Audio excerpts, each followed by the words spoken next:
নিশ্চয়কৈ যিহেতু বৰ্তমান সময়ত পৰকীয়া প্ৰেমক লৈ ৰাজ্যজুৰি ব্যাপক তোলপাৰ চলি থকাৰ সময়তে এগৰাকী বিশেষ ব্যক্তিৰ সৈতে আমি আজি কথা পাতিম, কিয়নো যি সময়ত এই পৰকীয়া প্ৰেমক সমাজৰ এক ব্যাধি হিচাপে চিহ্নিত কৰা হৈছে, সেই সময়তে পৰকীয়া প্ৰেমক লৈ এখন উপন্যাস লিখি উলিয়াইছে এগৰাকী বিশেষ মহিলাই, আৰু সেই মহিলাগৰাকী মোৰ সৈতে আছে।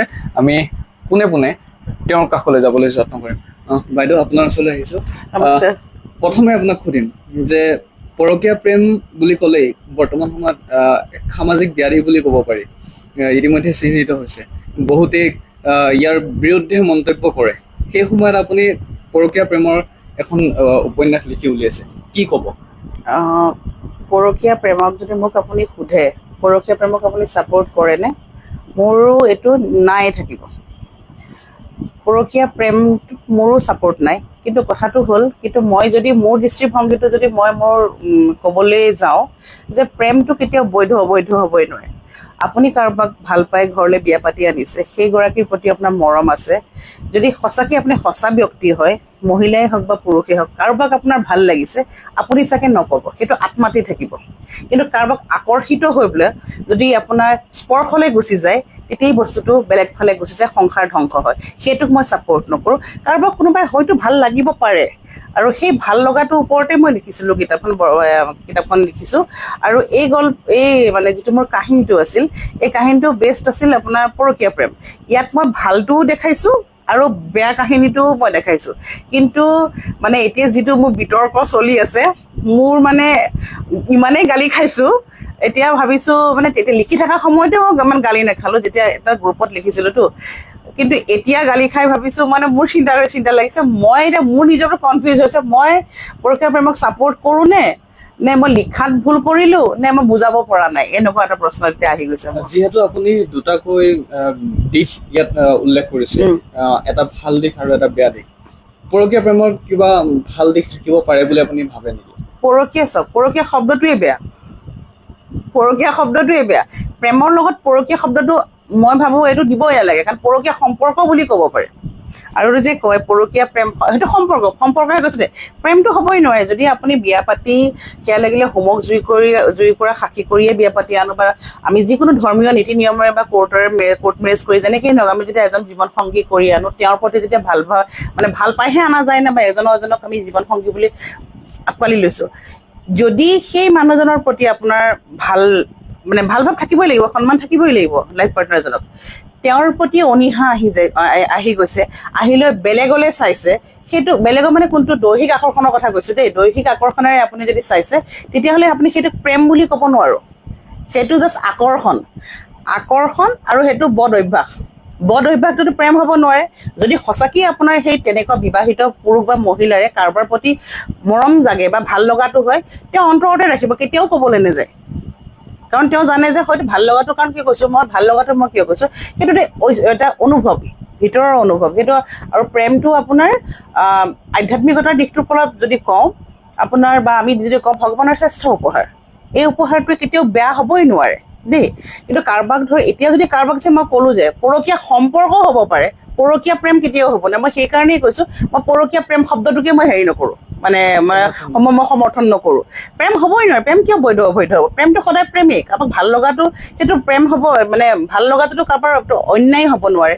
কিন্তু এই সম্পৰ্কটো যে কৈছোঁ, পৰকীয়া সম্পৰ্ক বুলি ক'লে মই সেইটোক বেছি গুৰুত্ব দিওঁ। আৰু সেইটোতো মই পৰকীয়া সম্পৰ্কটোক কিন্তু মই আপোনাৰ যেতিয়া সেইটোক মই সমৰ্থন নকৰোঁ। আৰু সেইটো আপোনাৰ দৈহিক আকৰ্ষণে কি কৰে, যেতিয়া এজন বিবাহিত পুৰুষ বা নাৰীৰ যেতিয়া কাৰোবাৰ প্ৰতি দৈহিক আকৰ্ষণ হ'ব, সেইটো আপোনাৰ কি বুলি ক'ম, বদ অভ্যাস বুলি ক'ম, চৰিত্ৰ স্খলন বুলিও ক'ব পাৰে। সেইটোক মই ছাপোৰ্ট নকৰোঁ। আৰু সেইটো কাৰণে আপোনাৰ কাৰোবাৰ প্ৰতি জৈৱিক তৃপ্তিৰ কথা কৈছোঁ দেই, শাৰীৰিক আপোনাৰ আকৰ্ষণ হৈছে, শাৰীৰিক আকৰ্ষণৰ কাৰণে আপুনি কাৰোবাৰ লগত এজন বিবাহ বহিৰ্ভূত সম্পৰ্ক এটা ৰাখিছে, আপুনি ঘৰৰ মানুহগৰাকীক বা মানুহজনক আপুনি বেয়া ব্যৱহাৰ কৰিছে, সংসাৰ থানবান হৈ গৈছে, সেইটো ছাপোৰ্ট কৰিব নোৱাৰোঁ, সেইটো কেতিয়াও ছাপোৰ্ট নকৰোঁ। এই যিখন উপন্যাস আপুনি লিখি উলিয়ালে, যোৱা 23 চনতে লিখিলোঁ। মানে এইটো আছিলে, তাৰ আগতে মই কৈ দিওঁ, বৰষাৰ কথাৰ এখন লিখা আগতে মই 21 চনত মোৰ ফেচবুক ৱালতে লিখিছিলোঁ প্ৰেম প্ৰেয়সী ৰক্ষিতা ইত্যাদিৰ কথাৰে। সেইখনো পৰকীয়া প্ৰেমৰ ওপৰতে আছিল। 3টা খণ্ড লিখাৰ পাছতে মানে মই খুব ভয়ে লিখি আছিলোঁ দেই, কাৰণ তেনেকুৱা কেৰেক্টাৰ কেইবাটাও পাইছোঁ। আৰু জানে যিসকলে সৃষ্টিশীল মানে কামত জড়িত হৈ আছে বা লিখা মেলা কৰে, তেওঁলোকে মই বুলিয়ে নহয়, তেওঁলোকৰ এটা কাম হয় যে যেতিয়া কিছুমান চৰিত্ৰ দেখা যায় বাস্তৱত, তেওঁলোকক লৈ কিবা এটা আঁকি পেলোৱা যায়।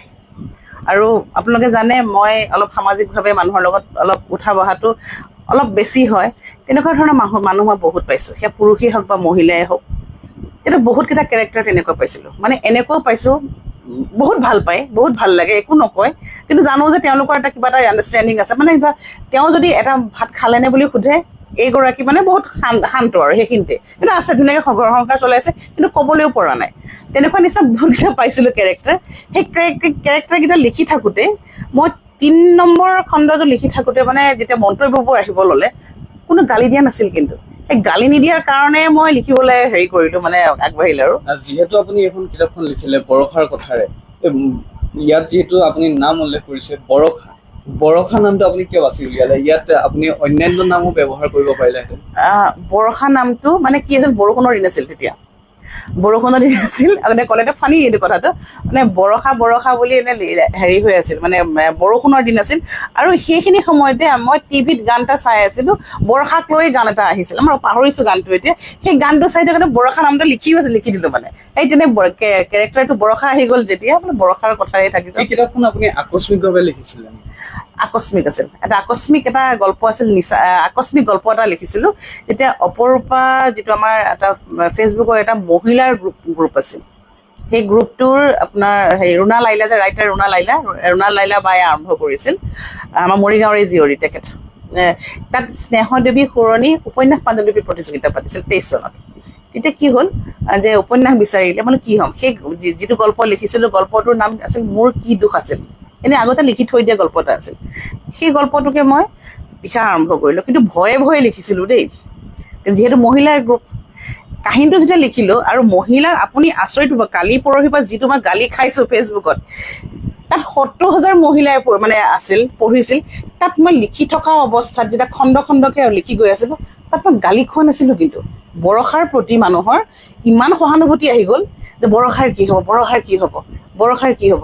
এনেকৈ লিখি থাকোঁতে মানে মোৰো সেই বস্তুটোক আগুৱাই লৈ যাব লগা হ'ল। আৰু তেতিয়া সকলোৱে কৈছিলে হ'ব পাৰে কাৰোবাৰ ব্যক্তিমতে, যদি আপোনালোকে চাব বিচাৰে মেছেঞ্জাৰতো আছে বা মন্তব্যবোৰো আছে, ইমান ধুনীয়াকৈ মন্তব্যবোৰ পালোঁ পঢ়ি থকাসকলে। গ্ৰন্থসভাতো দিলোঁ মই সেইখন, তাত ইমান ধুনীয়াকৈ মন্তব্য পালোঁ যে নেক্সট এপিছডটো কেতিয়া দিম, সকলোৱে সুধিছিল। কিন্তু মই এই 2 দিনত যি গালি খাইছোঁ, মানে মোৰ নিজকে লাগিছে মানে ভালেই কৰিলোঁ নে বেয়াই কৰিলোঁ চিন্তা হৈছে এতিয়া। যিহেতু আপুনি যোৱা 2টা দিন ধৰি যথেষ্ট ৰাইজৰ মন্তব্য লাভ কৰিবলৈ সক্ষম হৈছে, কেনেধৰণৰ ৰাইজৰ সঁহাৰি কেনেধৰণৰ পাইছে? ধৰক যেতিয়া মানে সঁহাৰি মানে কি কওঁ, পঢ়িবলৈ সকলোৱে আগ্ৰহ প্ৰকাশ কৰিছে, কিন্তু কথাখিনি মই যিখিনি কথা কৈছিলোঁ, যিখিনি কথা কৈছোঁ, সেইখিনি কথা যদি শুনে, হয়তো মানে সম্পূৰ্ণ যদি শুনিলে হয়, বা তেওঁলোকে হয়তো বুজাটো চাগে মোৰ কমিউনিকেশ্যনটো চাগে অকণমান, ময়ো চাগে বুজোৱাত তেওঁলোকক ভুল হ'ল। মানে মোৰ চাগে কিবা এটা দুখ থাকে, মানে মই বুজাব পৰা নাই চাগে তেওঁলোকক, সেইকাৰণে খং কৰিছে তেওঁলোকে। মানে এনেকুৱা নিচিনা হৈছে, মোৰ চৰিত্ৰক লৈও প্ৰশ্ন কৰিছে।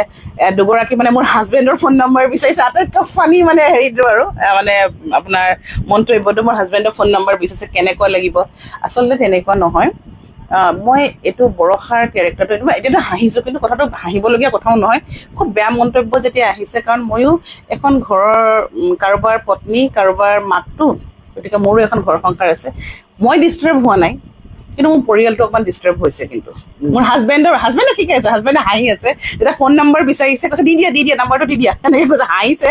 কিন্তু মোৰ ছোৱালী, অকণমান ছোৱালী, মোৰ বাই ভনী অকণমান অলপ হাজাৰ হওক গালি দিছে, যেতিয়া চৰিত্ৰক লৈ যেতিয়া আঙুলি আছে, মোৰ বাই ভনী আৰু মোৰ ছোৱালীজনী, মোৰ মা অকণমান কষ্ট পাইছে।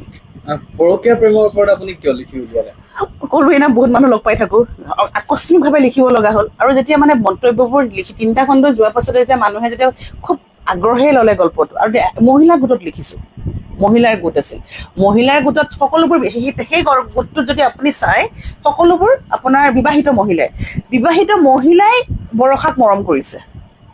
বৰষাৰ কি হ'ব এতিয়া বৰষা বিবাহ মানে হেৰি হৈছে মানে তেওঁলোকৰ প্ৰেমটো বৰ আকস্মিকভাৱে আৰম্ভ হৈছিল আৰু সেইকাৰণে মানে যেতিয়া মৰম দিলে ময়ো লিখি গৈ আপোনাৰ গোটেই সেই কম্পিটিশ্যনটোত আপোনাৰ সকলোতকৈ লাইক কমেণ্ট মই পাইছিলোঁ সেই কেইবাখনো উপন্যাসে ভাগ লৈছিল প্ৰায় 15-20খন মানে ভাগ লৈছিল সকলোতকৈ হায়েষ্ট কমেণ্ট মই পাইছোঁ আৰু শেষত আপোনাৰ ফাইনেল জাজ আছিল আপোনাৰ হেৰি একদম চূড়ান্ত মানে হেৰি আৰু বিচাৰক আছিল মণিকুন্তলা ভট্টাচাৰ্য বাইদেউ একদম চূড়ান্ত তেনেকুৱা উপন্যাসখন প্ৰতিযোগিতাত মানে মই চূড়ান্ত বিজয়ী হৈ আহিছোঁ সেইখিনি সময়তে মানে মই ভাবোঁ উপন্যাসখন পঢ়িলে আচল মজাটো পাব কিন্তু এতিয়া ধৰক যে মোৰ কথাখিনি শুনিলে পৰকীয়া শব্দটো ক'লেতো গালি খাম আৰু চবেই ভাবি লৈছে যে মই পৰকীয়া প্ৰেমক পৰা ছাপোৰ্ট কৰোঁ এইটো আৰু এটা কথা কওঁ পৰকীয়া প্ৰেম নহয় দে পৰকীয়া সম্পৰ্কত থকা কথা কৈছোঁ পৰকীয়া সম্পৰ্কটোক মই একেবাৰে ঘিণ কৰোঁ কাৰণ প্ৰেম শব্দটো বহুত পবিত্ৰ শব্দ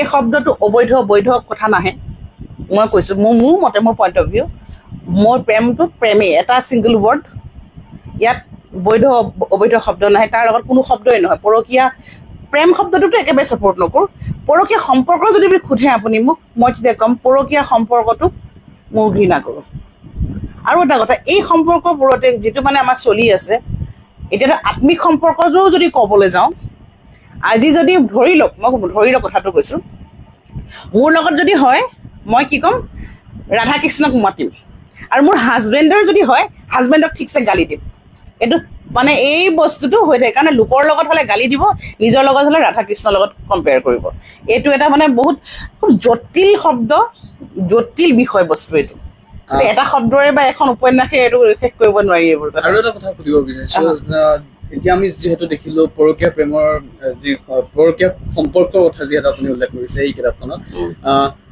আজিৰ কিছু বছৰ পূৰ্বে খুব সম্ভৱ 2021 চনত আপুনি এখন কিতাপ উলিয়াইছিল পাৰ নাইট 500 সেই কিতাপখনক লৈ আপুনি যথেষ্ট ট্ৰলৰ সন্মুখীন হৈছিল হয় ট্ৰলৰ সম্পৰ্কে ট্ৰল কিয় হ'লো তাৰমানে গল্পটোৰ নামটোৱে দিলোঁ নহয় পাৰ নাইট 500 আৰু সেই গল্পটো আপুনি বিচ্ছুৰিত বৰ্ণালী বুলি এখন যে মেগাজিন আছিল সেই মেগাজিনখনৰ আপোনাৰ হেৰি আছিল অসম ভিত্তিক এখন চুটি গল্পৰ প্ৰতিযোগিতা আছিল সেই চুটি গল্পৰ প্ৰতিযোগিতাত সেই গল্পটো শ্ৰেষ্ঠ হৈছিল সেই গল্পটো যেতিয়া শ্ৰেষ্ঠ হ'ল আৰু তাৰ আপোনাৰ তাতো আপোনাৰ নিৰুপমা বৰগোহাঁই বাইদেউৰ দৰে বিচাৰক আছিল দেই ভানু বাইদেউ আছিল বন্দনা বাইদেউহঁত আছিল বন্দনা ফুকন বাইদেউহঁত তেওঁলোক আছিল তেওঁলোক যেতিয়া মানে মই সেই তেওঁলোকৰ মানে দৃষ্টিত মোৰ গল্পটো শ্ৰেষ্ঠ হ'ল তেওঁলোকেও মোক কৈছিল নামটো শুনিলে অলপ বেলেগ লাগে আৰু গল্পটো বেলেগ ধৰণৰ আৰু সেইটোৱে মানে মোক আমাৰ নিৰুপমা বৰগোহাঁই বাইদেৱে মোৰ আজি ফটো আছে ফেচবুকত মোৰ মূৰত হাতখন থৈ পেলাই কৈছিল যে মমী তোমাৰ অলপ ধাৰাটো অলপ বেলেগ ধৰণৰ এইটো কেতিয়াও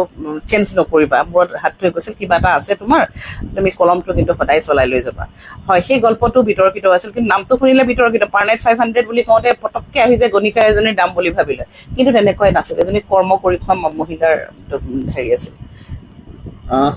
সেইখিনি সময়তো আপুনি সেইখন কিতাপ লিখিছে পাৰ নাইট 500 পেটুপাতত এগৰাকী মহিলাৰ ফটো ব্যৱহাৰ কৰা হৈছে ইয়াতো আপুনি লিখিছে বৰষাৰ কথাৰে পৰকীয়া সম্পৰ্কৰ বিষয়ে আপুনি লিখিছে যথেষ্ট ৰহস্যৰ মাজত আপুনি যিসকলে পঢ়িব কিতাপখনক তেওঁলোকক যথেষ্ট ৰহস্যৰ মাজত আপুনি সোমোৱাই লৈ যায় কিয় এনেধৰণৰ হয় নাজানো তাতে প্ৰত্যেকৰে চাগে হেৰি হয় এটা মানে লিখা ষ্টাইলটো চাগে অলপ বেলেগ হয় মোৰ তেনেকৈ ৰহস্যত ৰাখি ভাল পাওঁ চাগে নিজে হৈ যায় আৰু যেতিয়া গল্পটো পঢ়াৰ পিছত বেটুপাতৰ শিল্পীগৰাকীয়ে গল্পটো পঢ়ি বা কাহিনীটো পঢ়ি এনেকৈ সজাই দিলে সেইকাৰণে চাগে ৰহস্যটো আহি গ'ল আৰু বিশেষকৈ পঢ়ি থকা অৱস্থাটো গালি শুনাই নাছিলোঁ চবে ভালেই পাইছিল কিন্তু যেতিয়াই আপোনাৰ সামাজিক মাধ্যমত যেতিয়া কথাটো আহিল তেতিয়া গম পাইছোঁ চব মানে গালি হুৰাহুৰ গালি বিতৰ্ক এনেকুৱা আহি পৰিছে আৰু সেইটো বৰষাৰ কথাৰে যিখন উপন্যাস আপুনি লিখি উলিয়াইছে পৰকীয়া সম্পৰ্কৰ কথা যদিও আপুনি উল্লেখ কৰিছে ইয়াতে যদি পৰকীয়া সম্পৰ্কৰ কথা আমি সাধাৰণতে কওঁ পুৰুষ আৰু মহিলা উভয়ে